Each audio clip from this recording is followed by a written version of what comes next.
won the toss and they batted.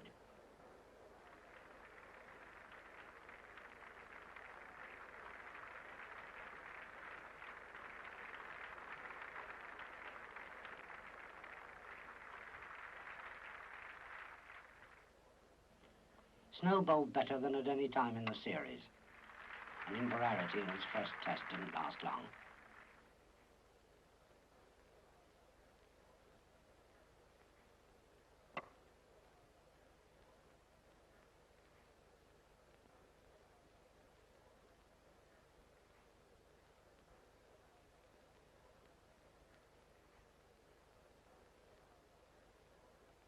But Cowper, allotted Laurie's responsibility to anchor the innings, stayed while Redpath, set free to be himself, played the attacking strokes that are his nature. Though he often played and missed, he rarely retrenched.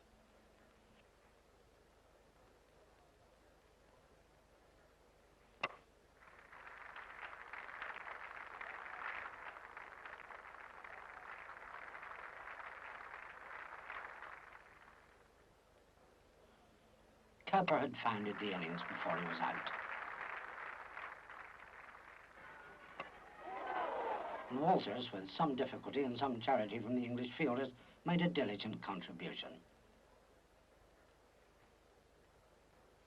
Redpath chanced his arm and enjoyed his luck until, only 8 away from his first Test century, he played outside the off stump, and this time he didn't miss, but edged.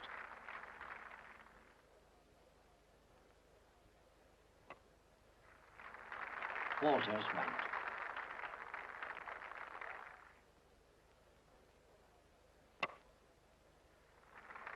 But the durable Chapel saw out the day.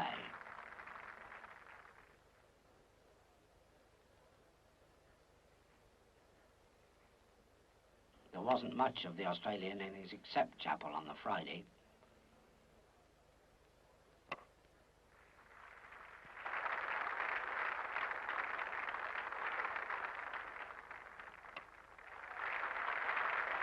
Brown and Underwood between them rolled it up, but not until it had reached a larger total than the English fieldsman should have allowed.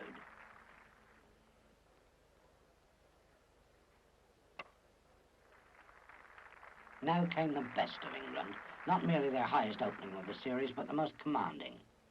Edrich was reliable and acquisitive, while Roger Prideaux in his first test grew from modesty to command, batted with poised judgment, first established his innings and then challenged Australia for the initiative. He dealt firmly with Mackenzie. He hit off Freeman.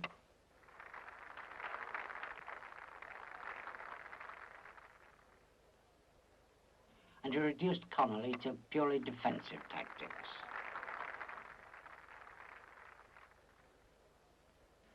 We thought in terms of a century in his first test as he moved to attack Gleeson, when, not middling a sweep, he gave Freeman a catch so difficult it deserved to be as important as it proved.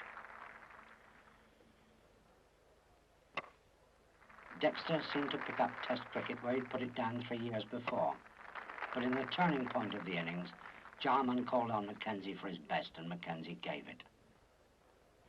Rising characteristically to the challenge of Dexter, he first pinned him down, and then, never relaxing his attack, broke through, and he tilted the innings.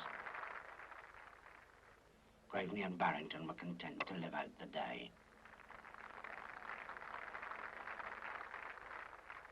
Saturday was a day of heavy going. Barrington just missed his 50.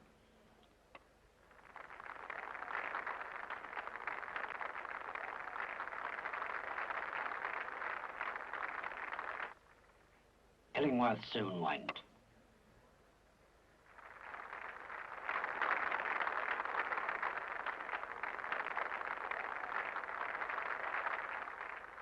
When Snow was out, England had declined from 209 for 3 wickets to 241 for 9. When, to most people's surprise and everyone's delight, Underwood batted heartily, and Brown rendered him sensible support. Underwood found a defensive stroke for the good ball and a resounding no for anything less. Suddenly the whole scene seemed brighter, And the two had put on 61 for the last wicket by the time Brown was out.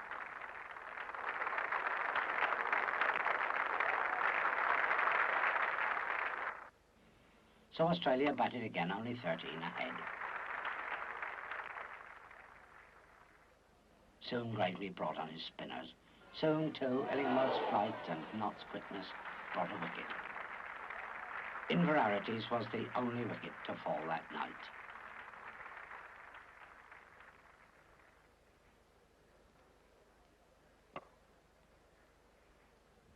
Redpath and Walters put Australia 105 in front by 6:30.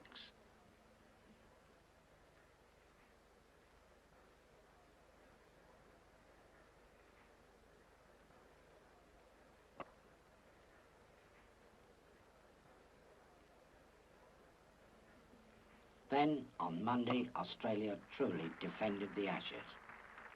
There was a late start through rain and an early finish through bad light.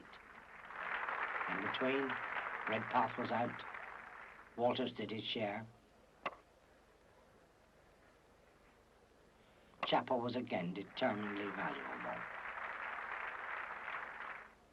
Sheehan weathered some troubles, but from time to time wickets fell and catches were held.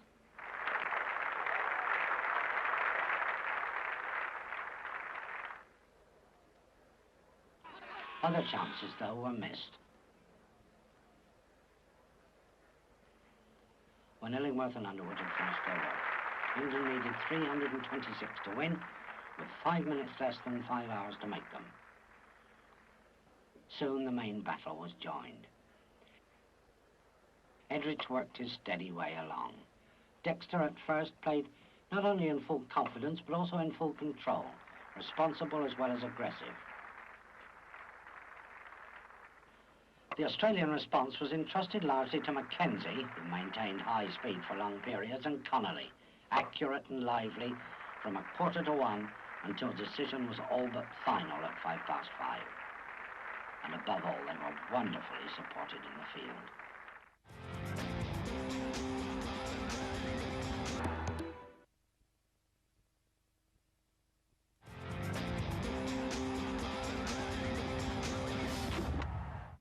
This was the enduring excellence of the series on either side.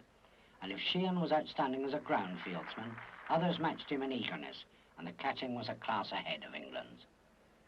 For that alone, Australia deserved to keep the Ashes. And on this last day at Headingley, they were bent on keeping them. They might have attacked through the spin of Gleeson, but Jarman preferred to keep the game tight through pace. England were 61 at lunch, 265 wanted in 3.5 hours.